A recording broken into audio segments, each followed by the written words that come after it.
Tuan-tuan sidang jemaah yang dirahmati Allah sekalian, kita panjatkan syukuran kepada Allah Subhanahu wa taala yang masih memberikan kita peluang untuk sama-sama kita hadir pada malam ini. Kita menyambung siri kuliah kita tuan-tuan yang tertangguh agak terlalu lama tuan-tuan ya. Hari itu tertangguh juga ya, dapat kebenaran untuk kita masuk ke masjid. Kemudian ada pula lagi penangguhan tuan-tuan, hampir 2 bulan lebih ya, masjid ditutup tuan-tuan. Alhamdulillah bila masjid dibenarkan untuk buka semula, dan juga aktiviti-aktiviti solat berjemaah, kuliah dibenarkan tuan-tuan ya, dapat kita berjumpa sekali lagi ya tuan-tuan. Jadi tuan-tuan ya, macam kebiasaannya ya, orang akan mendesak ya. Baru-baru ni tengoklah orang mendesak supaya masjid dibuka. Bila masjid dibuka tuan-tuan, ini sejak ni yang datang ni tuan-tuan ya. Yang mendesak tu tak tahu pergi mana tuan-tuan ya, yang tak tahu yang mendesak ni tuan-tuan. Kalau kita baca dalam media sosial ya tuan-tuan, kenapa masjid ditutup, pasar dibuka? Bila masjid dibuka dia tak datang tuan-tuan, tak tahu apa tujuan orang begini. Sebab tu tuan-tuan, kalau kita tidak tahu, diam-diamlah. Yang kita diam-diamlah ya. Jangan kita memandai-mandai, kata itu, kata ini tuan-tuan. Rugi kita, rugi pada kita punya pahala ya. Cakap yang di luar daripada pengetahuan kita, ataupun kata-kata yang bukan daripada kemampuan kita tuan-tuan. Jadi baik, malam ini insya-Allah tuan-tuan kita sambung kuliah kita pada kitab Asy-Syama'il Muhammadiyah ya. Kitab ni tuan-tuan saya langkah sedikitlah, ada beberapa tajuk yang saya langkahkan ya. Sebelum tu tuan-tuan, pada tajuk-tajuk hadapan sebelum ni kita cerita tentang keadaan baginda Nabi sallallahu alaihi wasallam, di mana digambarkan Nabi ini tuan-tuan orangnya yang tidak terlalu tinggi, tidak terlalu rendah. Kulit Nabi itu tidak terlalu putih, tidak terlalu merah ya, kulit Nabi kemerah-merahan tuan-tuan ya. Dan rambut Nabi itu panjang. Ni rambut Nabi tuan-tuan panjang. Saya baru-baru ni sempatlah berambut panjang tuan-tuan, sempat berambut panjang ya, alhamdulillah dapatlah jumlah tu sedikit tuan-tuan ya, sampai ke paras rambut saya, sampai ke paras bahu ya. Tapi yalah, bila orang tua kita dia tidak memahami ya. Bila saya panjang rambut tuan-tuan ya, orang tua saya tidak paham, dia tidak memahami. Dia kata, ustaz tak boleh panjang rambut, tak kemas ya. Tapi akhirnya kita kalah dengan dia punya kata-kata orang tua tu. Akhirnya saya potong rambut lah tuan-tuan, dapatlah rambut pendek. Sampai Imam Dani cakap sebut tadi pun dia tak kenal saya tuan-tuan. Bila rambut pendek. Nabi sallallahu alaihi wasallam berambut panjang. Ya, tuan. Sebab keadaan pada masyarakat pada ketika itu berambut panjang, lelaki berambut panjang. Sebab tu Nabi pun berambut panjang. Ya, tuan-tuan. Kalau nak berambut panjang silakan tuan-tuan. Ya, niatkan kita berambut panjang sebab mengikut Nabi. Bukan rambut panjang tuan-tuan, bukan ikut fashionnya, tapi ikut Nabi sallallahu alaihi wasallam. Dan digambarkan juga Nabi sebagai seorang yang tegap, lelaki yang hebat. Ya, badan Nabi tegap tuan-tuan, dan Nabi tidak berbulu. Kalau ada pun tumbuh bulu di badan baginda Nabi sallallahu alaihi wasallam, hanya bulu-bulu halus yang tumbuh di bahagian pangkal lehernya sehingga ke atas pusat baginda Nabi sallallahu alaihi wasallam, dan juga dari sebelah kanan bahu bahagian belakang ini hingga bahu bahagian kirinya ada tumbuh bulu-bulu halus. Nih, tuan-tuan, rambut Nabi wajah baginda Nabi sallallahu alaihi wasallam diumpamakan seperti bulan bercahaya tuan-tuan. Nih, maksudnya bila orang melihat Nabi, orang akan terpegun melihat Nabi itu. Orang bila melihat Nabi tuan-tuan dia jatuh hati. Ya? Ramai sahabat-sahabat, antaranya Jabir bin Samurah, yang dia kata pada malam Idhiyah, satu malam bulan purnama, dia pergi berjumpa dengan Nabi sallallahu alaihi wasallam. Dia pergi rumah Nabi.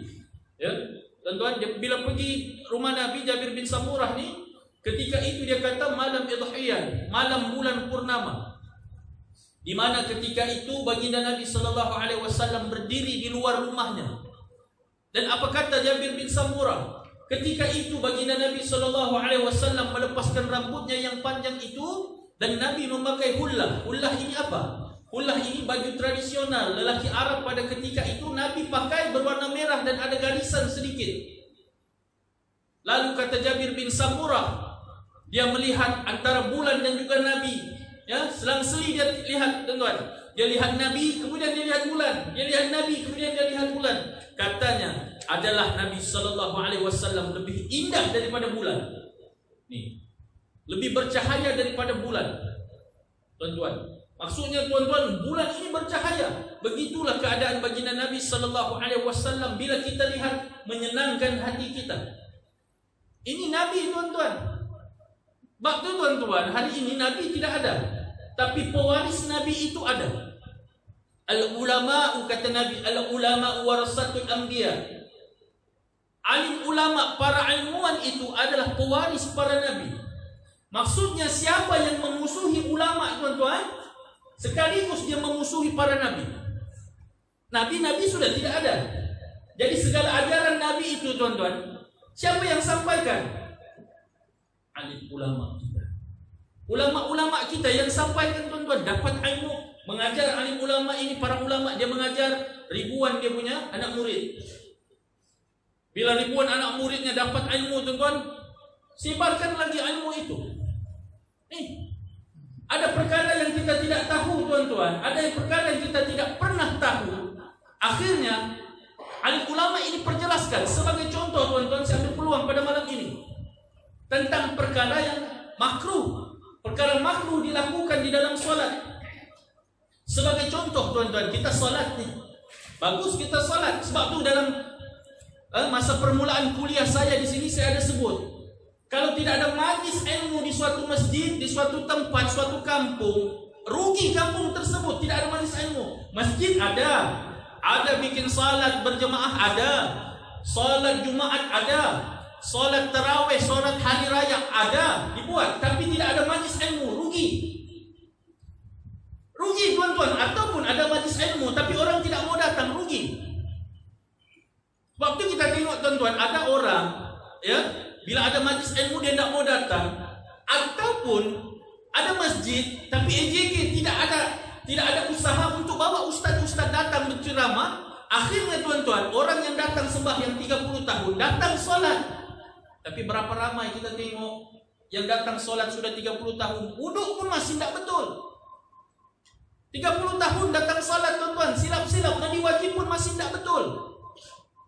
30 tahun datang salat di masjid, silap-silap angkat takbir pun masih ada yang tidak tahu bagaimana keadaan dia. Sebab tu ada majlis ilmu, panggil ustaz-ustaz perjelaskan. Nih, ilmu ini dapat dari mana, tuan-tuan? Daripada Allah turun kepada nabi-nabi. Seterusnya, tuan-tuan, disebarkan oleh para sahabat sehingga kita dapat hari ini berkat daripada nabi dan juga para ulama ini.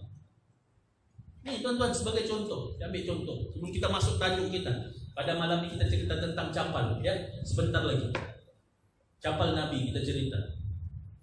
Sebagai contoh, tuan-tuan, perkara yang makruh kita lakukan ketika kita salat ni. Tuan-tuan tahu tak? Menutup mulut ketika kita salat ini termasuk perkara makruh ketika kita salat. Makruh, tuan-tuan. Sebab ada larangan dari Nabi sallallahu alaihi wasallam dalam satu hadis. Hadis ini, tuan-tuan, diriwayatkan oleh Abu Hurairah radhiyallahu an, dia berkata, anna Rasulullah sallallahu alaihi wasallam naha an yusalli fi salati wa ay yughatti ar-rajul fah. Nih, hadis yang Nabi sebut. Apa kata Nabi? Sesungguhnya Nabi sallallahu alaihi wasallam melarang seseorang meleretkan pakaiannya di dalam solat. Ya? Meleretkan pakaiannya, maksudnya, tuan-tuan, kita lah lelaki. Kalau perempuan tak, ni lelaki. Nabi larang orang yang nak salat itu ataupun orang salat itu dia leretkan pakaiannya, maksudnya kainnya lebih menutupi kakinya. Dia punya seluar, dia punya jubah sampai menutupi kakinya. Ini dilarang dilakukan di dalam salat. Dan juga apa kata Nabi sallallahu alaihi wasallam, wa ayyughatti ar-rajul fahu. Dan Nabi sallallahu alaihi wasallam melarang seseorang lelaki itu menutup mulutnya ketika dia sedang salat. Yang kita lakukan, tuan-tuan. Kita salat tadi, salat maghrib. Nih, tuan-tuan, berapa ramai yang tutup? Tuan-tuan, sebab tu bila saya bagi tahu, tuan-tuan, kita isyak nanti kita bertindak. Isyak nanti kita bertindak. Sebab tu SOP dia suruh bawa apa? Sejadah sendiri. Tapi ramai tidak bawa, termasuk ustaz tidak bawa. Ya. Nih, tuan-tuan. Dan hadis di atas ini, kerana adanya sirah dan larangan atas perbuatan menutup mulut mulut semasa solat. Cuma para ulama kita berbeza pandangan sama ada larangan tersebut membawa kepada hukum haram ataupun makruh. Ketika kita menutup mulut dalam salat ini, para ulama berselisih pendapat adakah larangan itu termasuk dalam larangan yang haram ataupun sekadar makruh.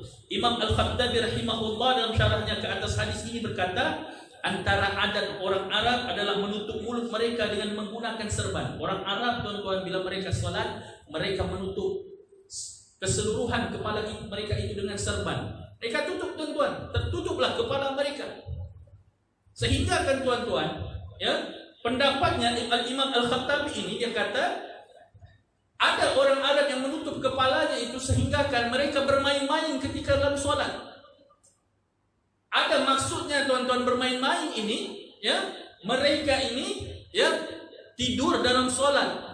Ataupun menurut Imam Al-Khattabi ini katanya, ya, bila sujud, ya, perbuatan kita menutup muka itu dibimbangi. Rukun-rukun sujud itu, anggota-anggota sujud itu tidak kena. Mana anggota sujud, tuan-tuan? Dua tapak tangan. Kita kalau sujud, tuan-tuan, kena pastikan tekan 5-5 ni, tuan-tuan. Tapak tangan kita, papan dia ni orang sebut, tapak tangan ini mesti kena dengan tempat sujud. Orang kita kalau orang solat dia sujud begini, tuan-tuan, tidak diterima. Dia tidak boleh sujud begini, tuan-tuan. Dia kena 5-5 ni, tuan-tuan, dia buka, dia kena tetapkan ataupun dia kena pegang, menyentuh tempat sujud itu, dahi. Sebab tu kalau solat, tuan-tuan, angkat sikit kopiah, angkat sikit serban. Ni. Kemudian dua lutut kita. Dan juga, tuan-tuan, kaki kita. Ketika kita sujud tu, tuan-tuan, pastikan kaki kita ini, tuan-tuan, di kaki, tuan-tuan, pastikan dia menyentuh, bukan dia di membelakang. Maksudnya kita kena lipat kaki kita. Melainkan kita uzur, langsung tak boleh, tuan-tuan. Bila buat begitu sakit. Ya, tuan-tuan faham ya maksud saya? Melainkan yang itu. Sebab tu orang-orang muda tolong datang masjid lah. Orang kita waktu muda ni tolong datang masjid. Bila kita sudah usia naik, tuan-tuan, ya, umur sudah dalam 40 boleh tahan lagi, 50, 60, tuan-tuan, sudah mulai sakit-sakit. Masa tu, tuan-tuan, mau pergi masjid pun masalah. Ya, umur 50, 60, ayah saya 67. Umur ayah saya 67, dia Parkinson. Dia masih boleh pergi masjid, tuan-tuan. Masih boleh pergi masjid walaupun dia berjalan tu, ya. Ayah saya tu dia Parkinson, dia badan dia bergerak. Dia masih boleh pergi masjid. Subuh, zuhur, asar, 5 waktu tu masih pergi masjid. Sebab apa, tuan-tuan?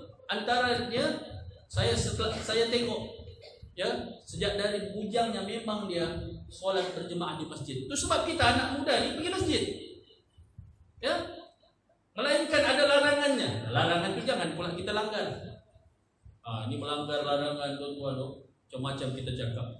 Lebih kalah ulama dalam cara kita bercakap, tuan-tuan. Kita sambung balik tentang solat tadi. Wa yukrahu ay yusalli fi sawbi fihi surah wa ay yusalli ar-rajul mutalathiman wal mar'atu muntaqiban. Dan dimakruhkan bagi seorang yang solat dengan memakai baju yang terdapat gambar padanya. Datang solat, tuan-tuan, ya, kita ada baju solat kita. Ini baju solat yang kita pakai. Ya. Makruh datang solat, ya. Bila kita datang solat, baju kita itu ada dia punya lukisan. Di depan, di belakang lukisan. Ini makruh. Ya, ada tulisan di belakang. Di belakang baju ni, tuan-tuan, ada tulisan Majlis Keselamatan Negara. Kita pun membaca Majlis Keselamatan Negara Tawau 2020. Baca ni, tuan-tuan, sedang solat ini boleh membaca baju orang tu.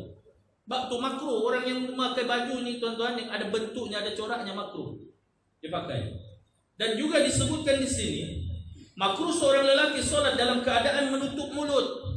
Dan juga seorang perempuan makruh juga yang solat dengan keadaannya memakai niqab. Seorang perempuan jangan pakai niqab ketika solat. Makruh. Tidaklah membawa kepada haramnya, ataupun batalnya solat kita, cuma rugi kita. Pahala kita tuan-tuan, Allah Ta'ala sediakan untuk solat ini satu pahala cukup besar. Solat berjemaah 27, tiba-tiba banyak kita langgar tuan-tuan. Banyak kita langgar, rugi kita. Maka lepas ini tuan-tuan, kalau solat buka sebentar. Buka, saya faham. Ada orang yang dia tak yakin Ustaz tempat sujud ni. Tadi ada masa Jumaat tadi Ustaz, si Anu duduk di situ Ustaz. Ya, si Anu duduk di situ. Baru dia tu kuat batuk Ustaz. Sekarang aku pula di sini, mestilah aku mau tutup mulutku. Faham tuan-tuan? Kena pandai-pandai. Ini antaranya larangan baginda Nabi sallallahu alaihi wasallam kepada kita. Lepas solat tutup balik. Jika solat tuan-tuan, letaklah di bawah, tidak ada masalah. Ya, tuan-tuan? Baik. Kita masuk kepada tajuk kita berkenaan dengan capal baginda Nabi sallallahu alaihi wasallam. Kenapa saya bawa cerita capal ini tuan-tuan? Sebab dalam pada penghujungnya nanti, ya, saya akan bawa sedikit satu tajuk berkenaan dengan tabarruk. Tabarruk ini orang yang mengambil berkat daripada barang-barang baginda Nabi sallallahu alaihi wasallam. Yang dia kata Nabi sallallahu alaihi wasallam memakai cincin. Cincin Nabi itu ada dipegang. Kalau kau mau beli, ada, aku boleh jual harga cincin tu 30.000 sebagai contoh. Ya. Dia kata capal ataupun selipar baginda Nabi sallallahu alaihi wasallam ini ada keberkatannya, ada kelebihan-kelebihan lainnya tuan-tuan, dan kita akan baca tajuk itu. Ya. Namun izinkan saya baca tentang hadis berkaitan dengan capal baginda Nabi sallallahu alaihi wasallam ataupun capal ini tuan-tuan maksudnya ialah selipar. Senang kita faham. Ya. An Qatadah qala qultu li Anas bin Malik radhiyallahu an kaifa kana na'lu Rasulillah sallallahu alaihi wasallam qala lahuma qibalan. Maksudnya diriwayatkan daripada Qatadah. Beliau menceritakan, aku bertanya kepada Anas bin Malik radhiyallahu an, bagaimanakah rupa capal, bagaimanakah rupa kasut ataupun selipar baginda Nabi sallallahu alaihi wasallam. Lalu Anas bin Malik menjawab, kedua-duanya yakni sepatu sebelah kanan dan sebelah kiri mempunyai dua tali penambat kaki. Tuan-tuan nampak selipar Jepun itu tuan-tuan? Itulah dia. Maksudnya selipar baginda Nabi sallallahu alaihi wasallam ini, kata Anas bin Malik, capal Nabi itu tuan-tuan ada dua talinya, ya, yang diikat di antara dua jari kaki. Ada selipar Jepun kita pakai itulah tuan-tuan. Ya, untuk kita paham itu. Untuk kita paham. Baik.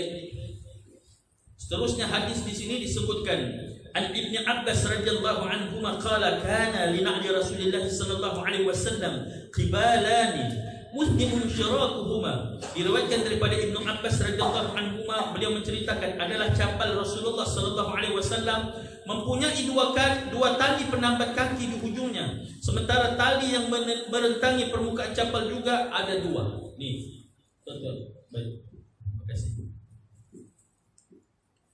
Capal Nabi sallallahu alaihi wasallam mempunyai dua tali. Ya, mempunyai dua tali ini seperti hadis yang pertama tadi disebutkanlah, tuan-tuan. Baik, seterusnya disebutkan di sini ada beberapa kaedah ataupun dan ini hadis seterusnya. An Ubay ibn Jurayj annahu qala li ibni Umar radhiyallahu anhuma ra'aituka talbasu ni'al sibtiyah qala inni ra'aitu Rasulullah sallallahu alaihi wasallam yalbasu ni'al allati laysa fiha sya'run wa yatawadda'u fiha fa ana uhibbu an albasaha. Daripada Ubay bin Jurayj menceritakan, aku bertanya kepada Ibnu Umar radhiyallahu anhuma, aku selalu melihat kamu memakai capal sibtiyah, yakni capal daripada kulit yang telah disamak dengan dibuang bulu-bulunya. Orang dulu-dulu tuan-tuan, ya, mereka memakai capal itu, capal yang diperbuat daripada kulit. Capal yang diperbuat daripada kulit, mereka tuan-tuan bersihkan, hilangkan bulunya. Ya, mereka hilangkan bulunya tuan-tuan. Beliau menjawab, sesungguhnya aku melihat Nabi sallallahu alaihi wasallam memakai capal yang tidak mempunyai bulu dan baginda mengambil wuduk dengan memakainya, maka aku menyukainya untuk memakai capal sebegitu. Nabi sallallahu alaihi wasallam ada satu capal selipar khas Nabi Nabi akan pakai selipar itu untuk Nabi sallallahu alaihi wasallam pakai pergi mengambil wudu. Ya, Nabi pakai selipar yang diperbuat daripada kulit itu yang telah dibuang bulu-bulunya daripada selipar untuk dijadikan selipar itu. Ini makna tuan-tuan daripada hadis yang pertama tadi sehingga hadis yang kita bacakan ini, ya, menunjukkan Nabi ini tuan-tuan, selipar Nabi banyak. Selipar Nabi banyak, bukan satu.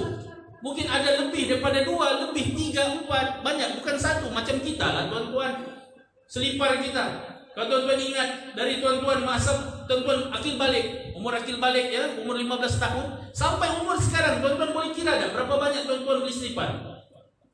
Boleh kira? Susah mau kira tuan-tuan. Melainkan kita betul-betul miskin lah tuan-tuan. Kita ingat itu sejak aku punya kasut. Tapi dalam orang hari ini tuan-tuan, kasutnya dari umurnya 9 tahun sampai 60 tahun dia masih pakai. Dah tuan-tuan. Ya. Semua kita masing-masing ada 2-3 lebih kasut ataupun selipar yang dipakai. Baik. Dan juga ada larangan Nabi sallallahu alaihi wasallam. Ya. Larangan Nabi sallallahu alaihi wasallam berkaitan memakai capal ini, berkaitan memakai selipar ini, ada larangan baginda Nabi sallallahu alaihi wasallam.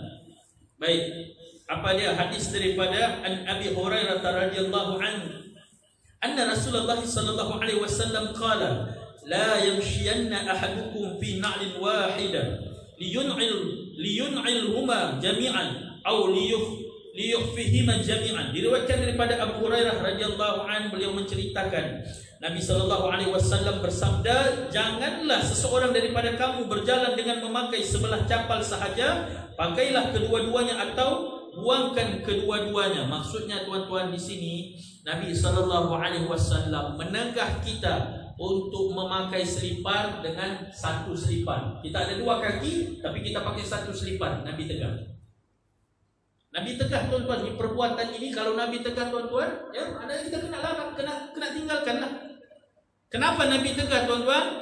Inna syaitana yamshi bin na'lil wahidah. Ya. Inna syaitana yamshi bin na'lil wahidah. Maksudnya di sini tuan-tuan, kerana iblis syaitan itu berjalan dengan menggunakan seliparnya hanya satu. Sebab tu Nabi sallallahu alaihi wasallam larang li'alla yakuna fi zalika tashabbuh bisyaitan. Nabi larang kita menyerupai perbuatan syaitan. Jadi kalau kita nampak orang pakai selipar satu tuan-tuan, tegur dia, jangan ikut syaitan. Syaitan pakai satu sejak selipar. Syaitan pakai satu sejak selipar. Dan ada pendapat ya, tuan-tuan. Ada pendapat ini disebut di sini. Ya, seorang bertanya kepada Imam An-Nawawi ini, dia tanya, kalaulah selipar itu sebagai satu tempat, dia cuma bertanya. Sebagai contoh kita lah tuan-tuan, bawa diri kita lah. Pertanyaan ini, cerita ini bawa diri kita. Kita datang ke masjid tuan-tuan, ya, hilang selipar kita.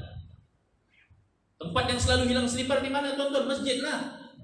Masjid confirm tempat hilang selipar tuan-tuan. Coba sembahyang tarawih tuan-tuan. Mana ada yang cantik-cantik berani datang ke masjid, bawa selipar ke masjid, selipar cantik-cantik tuan-tuan. Selipar harga 30.000 sebagai contoh. Ada yang berani bawa pergi masjid tuan-tuan. Selipar harga 300, ada berani bawa pergi masjid. Tak ada. Nilai yang masjid tuan-tuan, selipar jamban. Orang bawa pergi masjid ni tuan-tuan, selipar yang jamban tu. Sebab apa? Sebab perangai manusia datang ke masjid bukan semua betul. Ada yang datang ke masjid tuan-tuan, dia sudah malam pertama tarawih dia tengok, oh boleh tahan Adidas ini. Sebagai contoh lah, dia tengok, oh boleh tahan. Dia tengok ini selipar siapa? Ustaz Adam punya selipar. Besok lagi datang tuan-tuan, ada lagi Adidas. Ya. Ustaz solat 20 rakaat, dia 8 rakaat, selesai tuan-tuan. Ya. Terus Ustaz pun datang, lepas solat Ustaz pun cakap, tak apa-apa lah, saya halalkan. Ya, halalkan apa tuan-tuan? Sakit hati tu. Sakit hati tuan-tuan, selipar kita. Orang datang ke masjid ada masih perangai begitu. Jadi tuan-tuan, ditanya kepada Imam An-Nawawi, sebagai contoh lah, selipar tu terpisah, satu di sana, satu di sini. Satu selipar di sana, satu selipar di sini. Apa yang sepatutnya dilakukan? Ini lelaki tadi bertanya. Lalu tuan-tuan kata Imam Nawawi, sebaiknya kamu pakai kedua-duanya ataupun kamu lepaskan kedua-duanya. Maksudnya tuan-tuan, cari ambil yang satu dulu, kemudian cari yang satu baru pakai. Jangan sudah dapat yang kanan, pakai yang kanan, kaki kiri tuan-tuan kita ingke-ingke. Jangan. Waktu dilarang oleh baginda Nabi sallallahu alaihi wasallam, ini perbuatan iblis. Jangan nanti nampak lepas solat, tiba-tiba ada haji-haji kan dia engke-engke, haji iblis je. Nah, tuan-tuan, bukan begitu yang dimaksudkan dalam hadis ini. Tapi pengajaran daripada hadis ini tuan-tuan ceritakan kepada kita tentang perangai yang ditasyabuhkan kepada syaitan itu memang Nabi larang. Di antaranya juga fa inna syaitan yaqulu bishimal, kerana iblis syaitan makan dengan menggunakan tangan kiri. Ini banyak tak sedar tuan-tuan. Ustaz-ustaz pun kadang-kadang tak sedar makan pakai tangan kiri. Makan memanglah orang biasa nampak tuan-tuan makan pakai tangan tuan-tuan, ustaz pakai tangan kanan. Nanti kita makan pakai tangan kanan. Tapi ada kalanya kita tak sedar. Masuk ustaz termasuk saya tuan-tuan. Kadang kita tak sedar makan pakai tangan kiri. Coba kita makan steak tuan-tuan. Kita makan steak tu. Makanan orang barat tu, western punya makanan tu. Sini pisau, sini garpu. Pisau ni garpu. Lalu cucuk garpu, potong daging, angkat makan. Tangan kiri tuan-tuan. Bangga pula tu. Bangga tuan-tuan. Dan Nabi larang. Sebab iblis makan dengan cara begitu. Sebab tu kita jangan ikut tuan-tuan. Nah, pimpinan kita Nabi sallallahu alaihi wasallam tunjuk kepada kita tuan-tuan. Nabi tunjuk kepada kita yang sebaiknya kita ikut ini. Yang sebaiknya kita ikut. Jangan pula yang Nabi tunjukkan itu kita tak mau ikut. Apa yang Nabi tidak buat tuan-tuan, banyak pula kita langgar. Saya sedih sekarang ni tuan-tuan. Hari ini ada beberapa hari lepas tuan-tuan saya terima panggilan daripada seorang sahabat. Dia cari saya. Banyak dia cari saya dari pagi. Dia cari saya dari pagi tuan-tuan. Dia cakap, ustaz saya cari ustaz dari pagi, saya tak dapat saya cari ustaz. Nombor ustaz yang lama mungkin saya tak dapat. Habis itu saya tanya lah, ni dapat nombor saya dari mana? Dia kata, ustaz ada kawan, saya pergi rumah ustaz yang lama, rumah sewa lama ustaz. Saya ingat ustaz masih tinggal situ, rupanya orang lain tinggal. Mujur orang tu dia kenal ustaz. Ialah kawan saya juga tinggal rumah lama tu. Bagi nombor telefon, dia hubungi saya. Malam tuan-tuan, lepas saya habis kuliah, 2 malam lepas, 3 malam lepas saya habis kuliah, saya tengah makan dengan isteri saya, dia call kawan ni. Ustaz di mana? Saya kata di bandar. Ustaz, dia ceritalah lama mau cari ustaz dari pagi. Saya kata kenapa? Dia ustaz, adik saya meninggal. Kita pun terus bertakziah. Tapi kita tanya sebab dia meninggal. Jawapan yang dia bagi tuan-tuan sangat menggerunkan. Jawapan yang dia bagi itu sangat menggerunkan. Makna menunjukkan mati ni tuan-tuan bila-bila boleh berlaku. Tak kira lah umur mati ni, umur kita muda ke tua. Adik dia tuan-tuan dalam usia yang muda. Dalam usia yang muda. Saya tanya sebab ada adik itu meninggal. Sakit ke, aksiden ke, apa ke? Tak. Ustaz, dia bangun daripada tidur, tiba-tiba dia menjerit seperti orang kerasukan, mati. Tuan-tuan, dia bangun daripada tidur, adik sahabat tadi bangun daripada tidur, dia kerasukan, mati.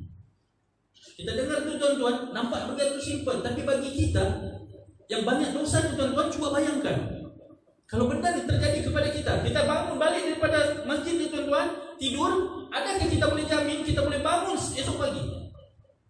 Ni kematian tuan-tuan. Ni Allah Ta'ala bagi kita peluang ni. Bila mati tuan-tuan tak ada langsung kita punya peluang. Bila kita mati langsung tak ada peluang kita. Kita tak boleh balik pada kehidupan kita. Roh kita pun tidak boleh balik sudah tuan-tuan. Orang tidak boleh katakan dia balik malam ke-7 dia balik. Kita buat tiduri dari malam pertama sampai malam ke-7 ada arwah. Ini mengarut tuan-tuan, tidak ada. Yas'alunaka 'anil ruh, qul ruhu min amri rabbi. Mereka bertanya kepada Muhammad tentang urusan roh. Bagi tahu kepada mereka, qul ruhu min amri rabbi, sesungguhnya urusan roh itu urusan Allah dan kita langsung tidak boleh balik. Ni mengada-ngada tuan-tuan. Ni kita yang datang solat pun tuan-tuan, takutnya kita masih bersyirik kepada Allah. Ada orang dia solat tuan-tuan, tapi perangai syiriknya tu, perlakuan syirik masih dia buat. Setiap malam Jumaat bakar itu, ya, bagi makan ini, bagi makan itu tuan-tuan. Bila ditanya untuk apa? Tujuannya supaya ni ada roh-roh yang dijaga. Seolah-olah kita tidak yakin dengan Allah. Mana ada kuasa lain yang lebih hebat daripada Allah? Kalau kita kata ada roh yang menjaga keluarga kita, ada roh yang menjaga kampung kita, tuan-tuan, perbarui istighfar kepada Allah Subhanahu wa taala, perbarui kita punya syahadat. Datang solat tuan-tuan, tapi masih lagi bersyirik. Ini benda paling teruk. Tuan-tuan, waktu kita hidup, tolong gunakan kesempatan yang Allah Ta'ala bagi ini. Tuan-tuan, 3 perkara itu, pegang ini, 3 perkara yang Nabi sebut itu. Hadis ini sangat masyhur tuan-tuan, selalu disebut. Idza mata ibnu Adam inqata'a kullu amaluhu. Kalau mati anak Adam, terputus segala amalannya kecuali 3 perkara. Ingat tuan-tuan, bila kita mati, ya, apa-apa yang kita tinggalkan tuan-tuan, orang buat kenduri malam itu tuan-tuan, belum pasti lagi adakah dapat kepada kita atau tidak. Sebab tu tuan-tuan, ada setengah ustaz-ustaz yang menolak kalau dipanggil kenduri ni tuan-tuan. Ya, dia menolak dipanggil kenduri. Tapi kalau saya tuan-tuan, ni secara pribadi saya kata, secara pribadi kalau benda itu berlaku kepada saya tidak akan buat. Ya, pada kenduri arwah ni secara pribadi. Sebab yang saya belajar begitu. Tapi bila orang memanggil, ustaz, tolong kami ustaz, malam ni kenduri arwah ustaz, boleh datang? Saya akan datang. Ya, saya akan datang, tapi saya bagi tahu tuan rumah, tolong sebelum kita mulakan tahlil ini, saya nak bagi tazkirah 15 minit. Sebab orang tak datang masjid dengan kuliah, tak datang. Orang tak datang tuan-tuan, majlis ilmu orang tak datang tuan-tuan, tapi kenduri orang datang. Ya, kenduri orang datang, ambil peluang di sini. Ambil peluang. Sebab tu tuan-tuan, ya, tolong pastikan kita ni, kita rasa aku ni solatku pun ya Allah berpuluh tahun banyak tinggal, umurku 50 tahun, 60 tahun baru aku dapat solat ini. Tuan-tuan, mukawah tu tuan-tuan, berapa banyak hutang kita dengan Allah, solat yang kita tinggal. Maka pastikan 3 perkara.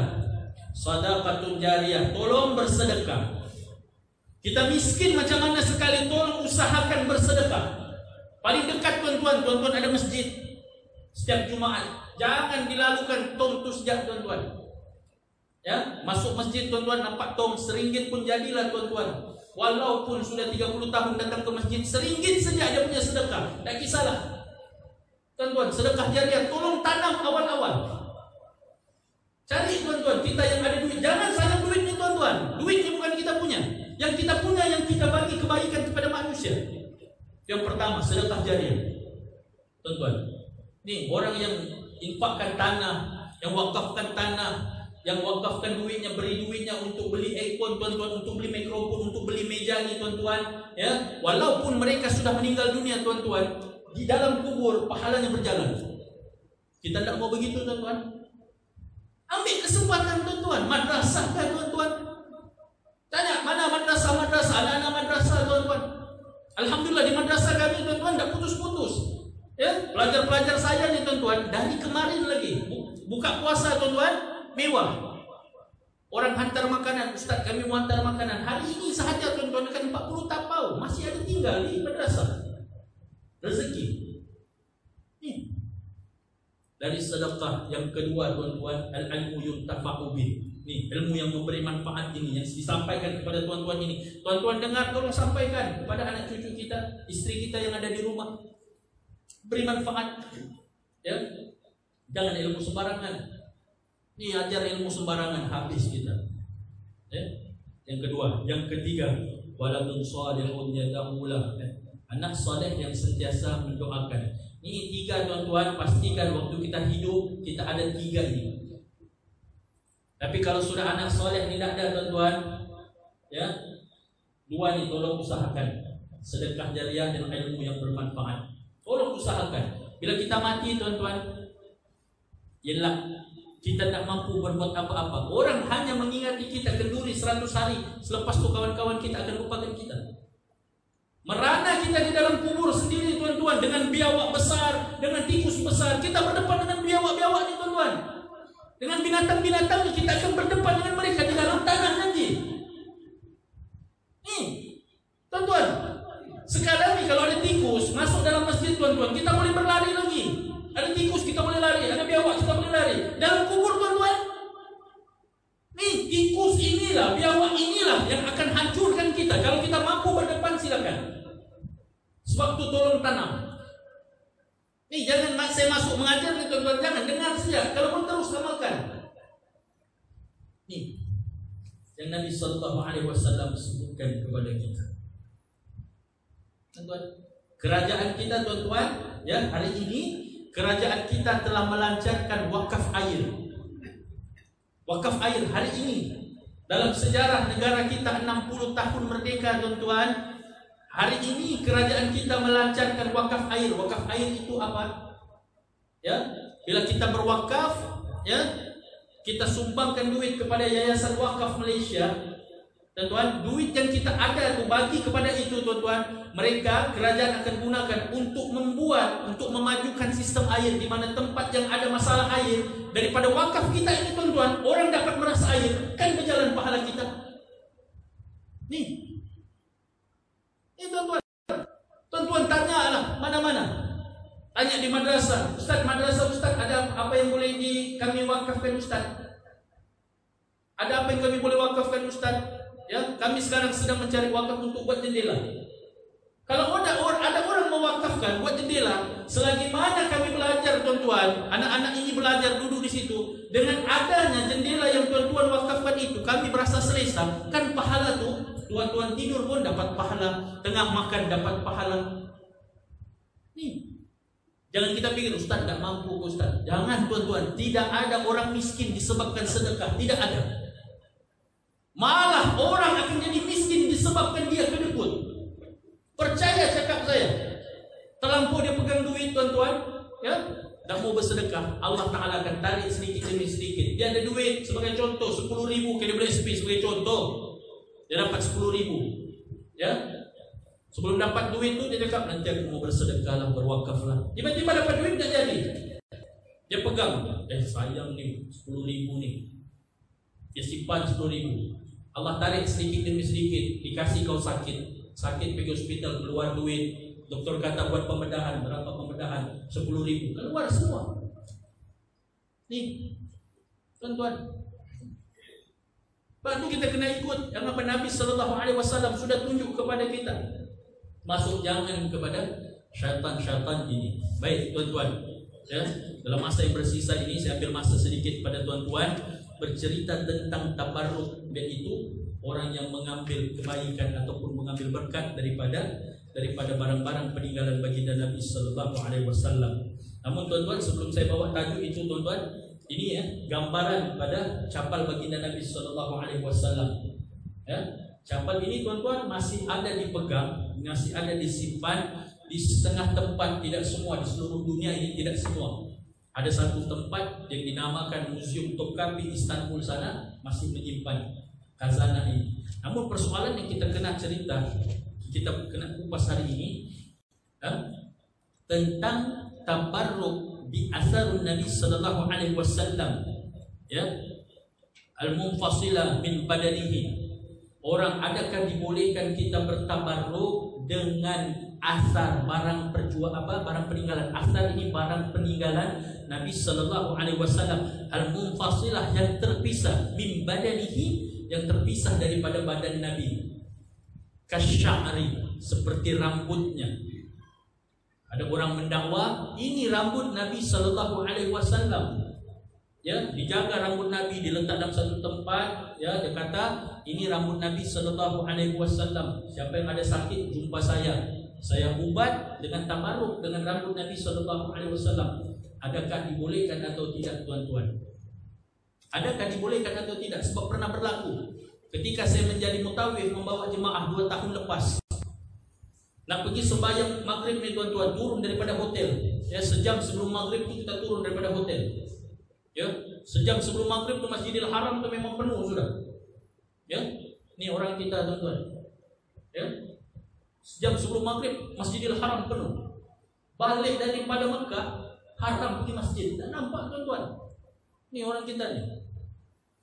Jadi jemaah-jemaah separuh ni kita tanya, Hajah mau pergi mana aja Ustaz? Lepas maghrib Ustaz, ada satu Ustaz dari negara ini Ustaz, dia mau bagi kami tunjuk rambut Nabi dan dia mau celup di air yang kami bawa ni, air Zam-Zam yang kami bawa ni, untuk kami minum, kami bertabaruk dengan rambut baginda Nabi sallallahu alaihi wasallam. Persoalannya boleh atau tidak? Tuan-tuan, seandainya itu kita yakin dan memang sah, itu adalah rambut ataupun asar Nabi sallallahu alaihi wasallam yang kita yakin memang itulah rambut Nabi, ada dalil, ada fakta mengatakan itu rambut Nabi, tuan-tuan, silakan. Kalau kita betul-betul yakin dengan ilmu kita, bukan kita ikut-ikut, tuan-tuan. Ya. Kalau kita yakin silakan dengan ilmu kita. Tapi kita, tuan-tuan, ya, kena bertanya kepada orang yang tahu. Kita tidak tahu, tanya kepada orang yang tahu. Betulkan ni rambut Nabi? Asal dari mana dapat rambut Nabi ni? Dari mana dapatnya? Dari mana dapat rambut Nabi ni? Ya? Betul kan? Ini betul rambut Nabi yang diambil daripada kepala Nabi. Tuan-tuan, bila cerita tentang rambut baginda Nabi sallallahu alaihi wasallam, tuan-tuan, pernah dengar tak cerita Nabi sallallahu alaihi wasallam kena sihir? Tuan-tuan pernah dengar? Tuan-tuan, Nabi pernah kena sihir. Nabi pernah kena sihir. Ya, satu hari, tuan-tuan, Nabi sallallahu alaihi wasallam lupa. Nabi lupa kebiasaan rutin yang Nabi biasa buat itu. Nabi makan, ditanya, ya Rasulullah sudah makan? Rasulullah lupa. Sama ada dia sudah makan atau belum. Nabi solat, tuan-tuan, kadang Nabi terlupa dalam solatnya. Lama. Ya. Kisah ini dalam Sahih Bukhari. Hadis Sahih Bukhari, tuan-tuan. Lalu Nabi sallallahu alaihi wasallam ini, tuan-tuan, ya, disebabkan Nabi terlalu sakit kepala. Nabi tak tahu apa puncanya. Nabi kena sakit kepala yang terlalu ni, migrain yang terlalu kuat ni. Nabi tak tahu apa puncanya. Lalu satu malam Nabi sallallahu alaihi wasallam tidur. Datanglah dua orang malaikat, tuan-tuan, datang kepada Nabi sallallahu alaihi wasallam ketika Nabi sedang tidur satu malam. Lalu ketika Nabi sedang tidur itu, ya, dua malaikat ini, satu berada di kepalanya dan satu lagi berada di kaki Nabi. Ya, berdialog. Malaikat yang berada di kepala dan juga malaikat yang berada di kaki ini berdialog dengan Nabi sallallahu alaihi wasallam, berdialog sesama mereka. Ya, berdialog sesama mereka. Ya, Nabi dengar perbualan itu. Dalam tidur itu Nabi dengar perbualan dua malaikat ini. Malaikat yang di kepala sebut, ya, sungguhnya Muhammad ini kena sihir. Muhammad kena sihir. Lalu yang di kaki, tuan-tuan, malaikat yang berada di kaki itu bertanya, bagaimana? Macam mana kau tahu Muhammad ini kena sihir? Ya? Malaikat disebut Muhammad memang kena sihir. Dan sihir ini, sihir yang dibuat, sihir yang dialami atau dideritai oleh Muhammad ini, kata malaikat itu, telah dilakukan oleh seorang lelaki Yahudi. Ya, seorang tukang sihir Yahudi bernama Lubab bin Akhsam. Ingat namanya, Lubab bin Akhsam. Bagaimana Lubab membuat ini, tuan-tuan? Lubab ini dia mencari di mana tempat baginda Nabi sallallahu alaihi wasallam, ya, Nabi sallallahu alaihi wasallam mandi membersihkan diri. Ya, tuan-tuan, bila Lubab bin Akhsam dia mengintai-intai perbuatan pergerakan Nabi, ya, dia nampak kebetulan satu hari ini Allah Taala memang Allah Taala tentukan, sudah takdirkan.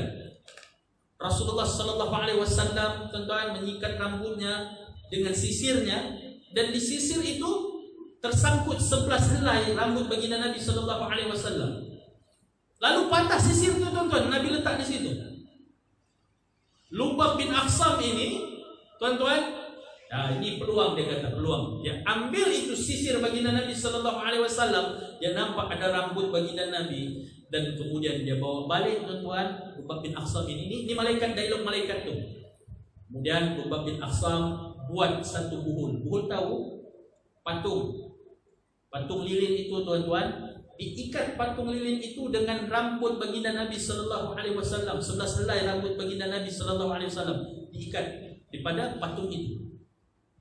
Dan diletaklah kain, yang biasanya kain kuning tuan-tuan, warna kegemaran jin ini. Letak tuan-tuan. Kemudian tuan-tuan, ya buhul tadi diikat di satu pohon tamar yang sudah tua, sudah rosak.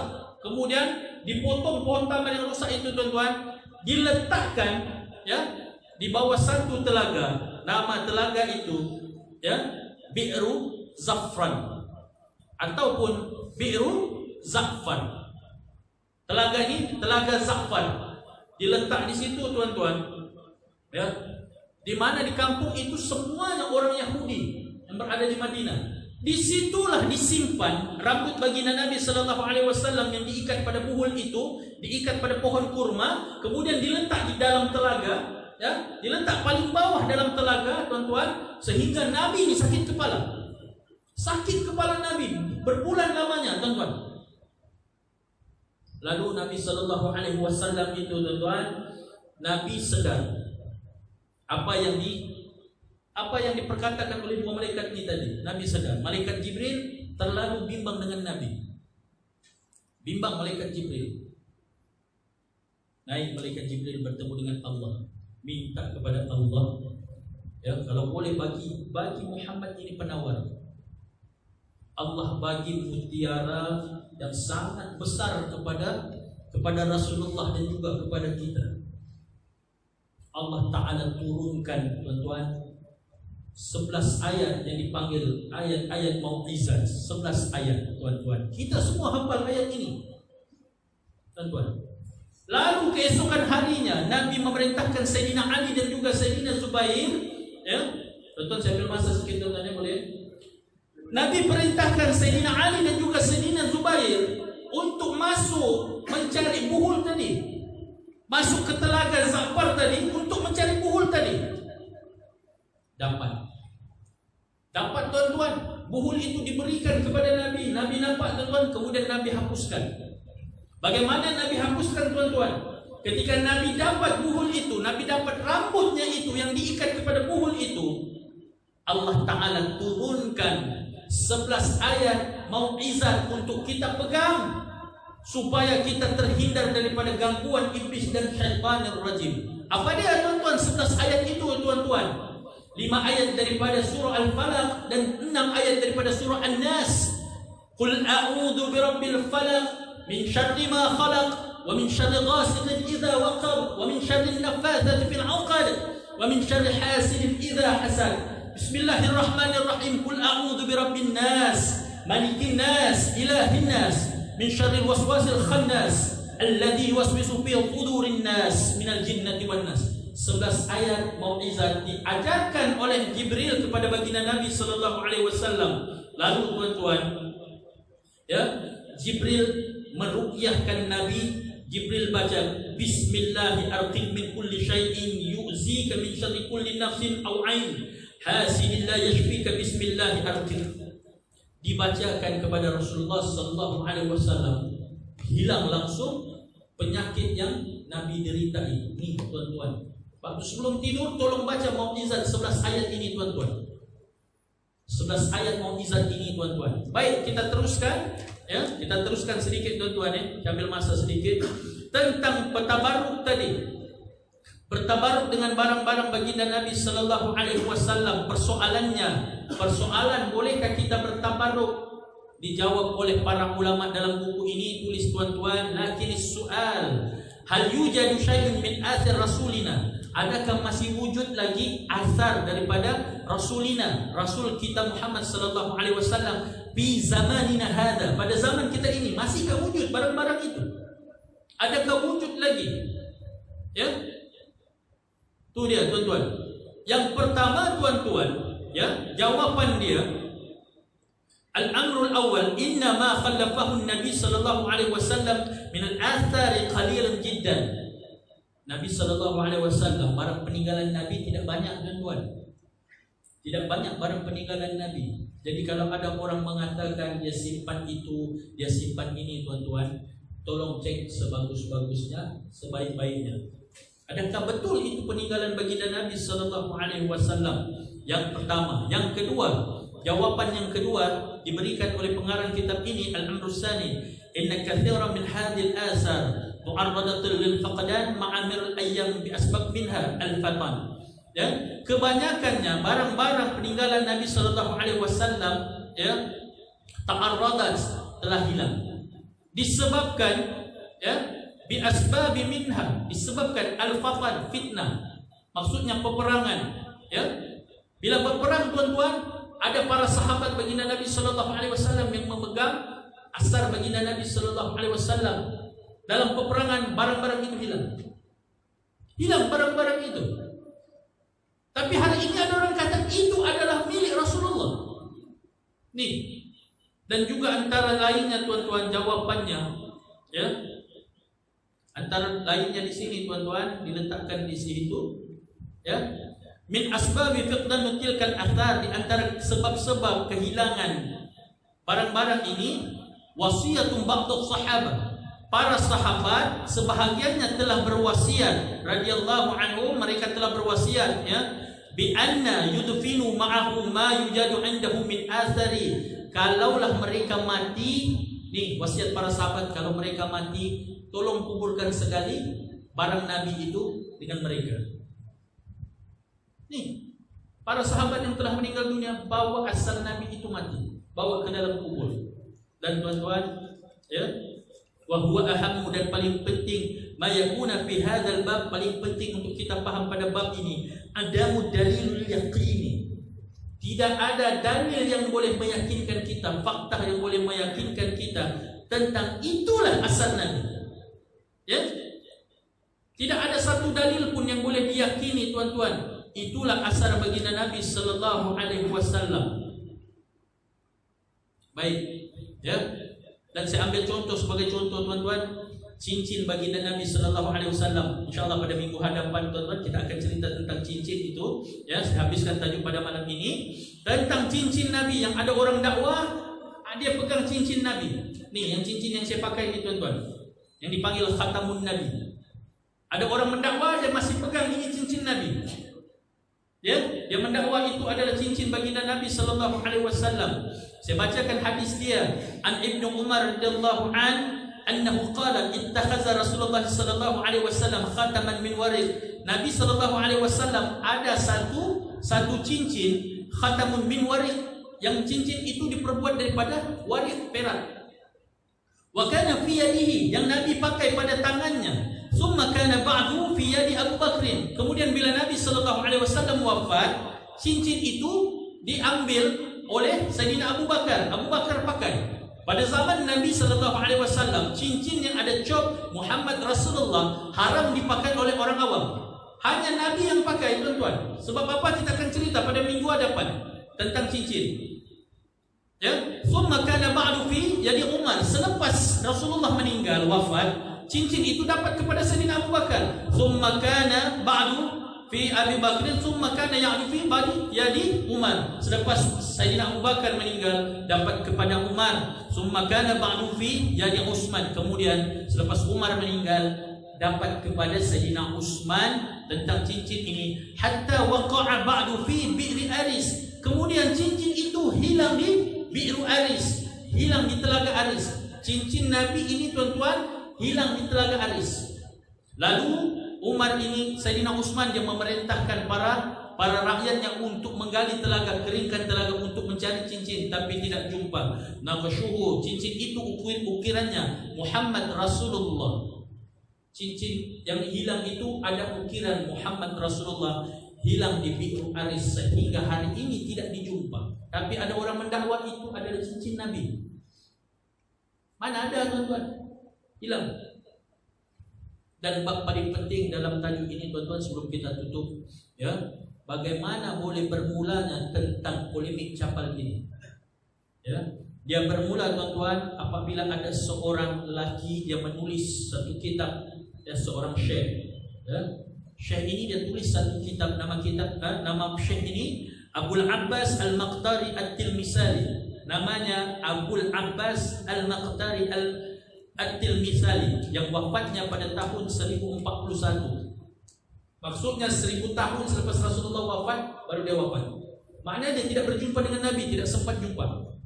Tapi dia ada karang satu kitab, nama kitab itu Fathul Muta'al fi Madhul Na'al. Kelebihan-kelebihan dalam kita membuat ataupun mengambil lakaran-lakaran an-na'al, lakaran capal ini.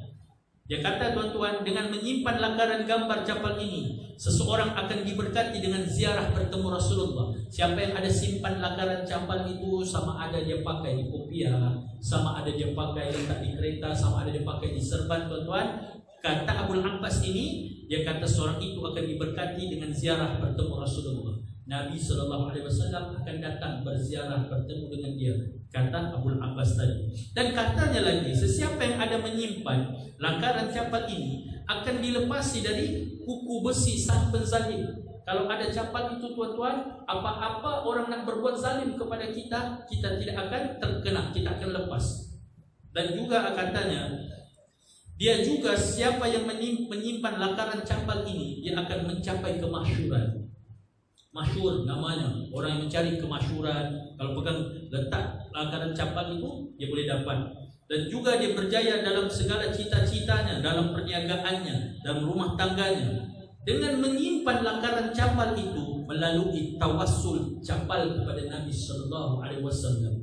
Ini pendapat Abul Abbas Al-Maqdari Al-Tilmisani yang membuat kitab berkenaan dengan kelebihan lakaran, menyimpan lakaran capal.